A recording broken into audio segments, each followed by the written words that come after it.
After playing the Valhalla DLC for God of War Ragnarok and seeing how it explored the past actions of Kratos, I thought it would be a good idea for me to finally play the original trilogy of God of War games. I've only played 2018 and Ragnarok, and while God of War is already one of my favorite gaming franchises, I feel like I have to play the games that made the franchise great in the first place to be worthy of saying that phrase. I know there are many more games like Ascension and Chains of Olympus, but the PS Plus catalog only has the original trilogy and Ascension, but let's be honest, the first 3 games are the most important. No one cares about Ascension for some reason, so over the next few weeks, I'll be playing God of War 1, 2, and 3, and if the videos do well enough, I'll replay both 2018 and Ragnarok and rank all 5 mainline games. I'm mostly looking for an excuse to play Ragnarok with the classic Kratos skin, but that's a topic for another day. Hit the subscribe button, as this year I'm attempting to do weekly uploads. Let's see how well that goes, and without further ado, let's begin this journey with the story that started it all, God of War from the PlayStation 2. The gods of Olympus have abandoned me. So I went into this game almost blind, only knowing the basic story that this is where Kratos becomes the God of War. Apart from that, I didn't know what the main goal was or where it was set, but that helped me be more captivated by how good this game really is. Believe it or not, God of War has aged quite gracefully. The core gameplay mechanics, the brutal combat, and the puzzle solving elements still hold up remarkably well. Especially the puzzles, because some of them, while not frustrating, had some creative ways of being solved. Kratos' relentless pursuit of vengeance feels as satisfying now as it did back in the day. Or at least I think so, I wasn't alive back then. When I first loaded into the game and started using the Blades of Chaos, the combat felt amazingly fluid. I was skeptical of the cloud streaming, thinking it wouldn't let me enjoy the game the way it was meant to be, but I couldn't have been more wrong, because despite the few instances where the game lagged, Kratos still felt like the badass Spartan the original creator wanted and still wants him to be. As you upgrade the Blades of Chaos, you unlock new movements that deal more damage to enemies. Pair that up with the special abilities granted by the gods, and you have a great combat system. The more upgrades you have, the easier it is to defeat enemies. And maybe it's because I'm bad at the game, I'll admit it. But without those upgrades, I would have been screwed, because the enemies do go higher up in difficulty. The one mechanic I rarely used was the sword, but when you have some badass chains that can deal massive damage to enemies later on, there's not really a point to using a plain sword. It's honestly impressive how, despite being a 19-year-old game, it still controls better than a lot of modern day titles. It's just a testament to the game's solid design that stands the test of time. However, let's address the big elephant in the room: the graphics. In the era of stunning 4K visuals and realistic animations, God of War rarely shows his age. It's a PS2 game after all, but I sometimes had to remind myself it was a PS2 game with some of the scenes it had. How did this game manage to load a million feet tall Ares faster than the fast travel system in Hogwarts Legacy?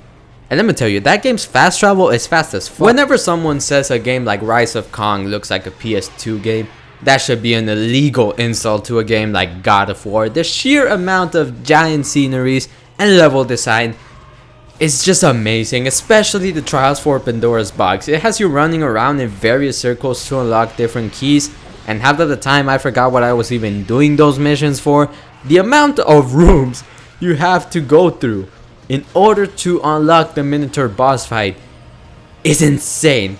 Also, in that topic, do you see this boss fight? Dude, this is a badass boss fight. The first level of the game has you fighting against a giant serpent type thing.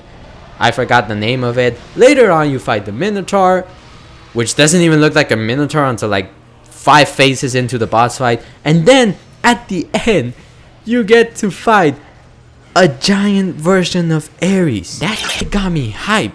But that last part was weird. I still don't know what they were thinking with that. It's yeah, no, they shouldn't let them. Yeah, no, don't let them cook again. It just surprises me how fresh the game can feel. You'd think blindly slashing enemies would get boring after a while, but the power of the gods and the quick time events make the gameplay differentiate from time to time. The joystick minigames were the most difficult part for me, but I suck at those minigames. I very much prefer the ones where Kratos have sex. Kratos, our bald, jacked, and tattooed protagonist, remains an absolute badass. His rage-fueled journey and relentless combat style are as captivating as ever. The Kratos I'm used to is still a badass, but is more controlling and opens his heart more and more as the stories progress. Here, he just kills whatever and whoever he wants, and I am not complaining. This guy is probably the most badass bald guy I know. While some may argue the character lacks depth, there's no denying the sheer entertainment value he brings to the table. The depth of the character is explored by showing us why he became such a quote-unquote monster. But again, this is just the first game in the series, and the development he will get later on is peak fiction. Look, I'm not saying the story in this game it's bad. It's not. Like, the main goal is to kill Ares and save Athens. That's pretty much straightforward, and all you do is find Pandora's box. But the real storytelling in this is through the flashbacks of Kratos and the narration of Athena. Is that who's narrating the game? I don't know. But the point is, the way they reveal Kratos' story, like, real slowly. They don't tell you all at all. You have to go through the game. I mean, it is a story-driven game, but the more you progress through the game, the more they tell you about Kratos, his character, why he became such a monster, and I like that.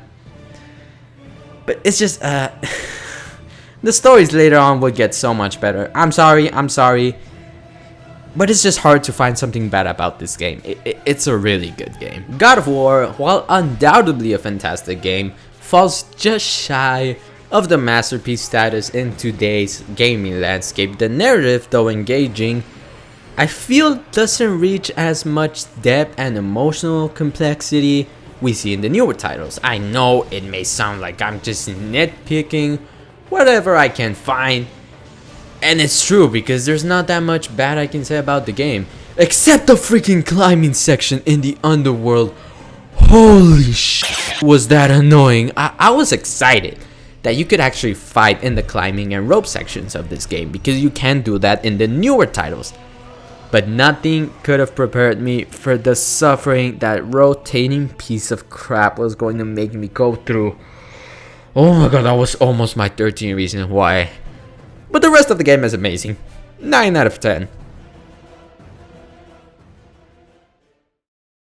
In conclusion, God of War on the PS2 remains a must-play for any gaming enthusiast. Its blend of mythology, brutal combat, and nostalgia make it an unforgettable experience. As we look back at Kratos' journey, these game strengths are appreciated, and I'm really excited for the next entries in the series. Most rankings I see have a battle on which is better, God of War 2 or 3. I feel like almost everyone agrees with the fact those games are great and better than the first one, so I am really excited to play them.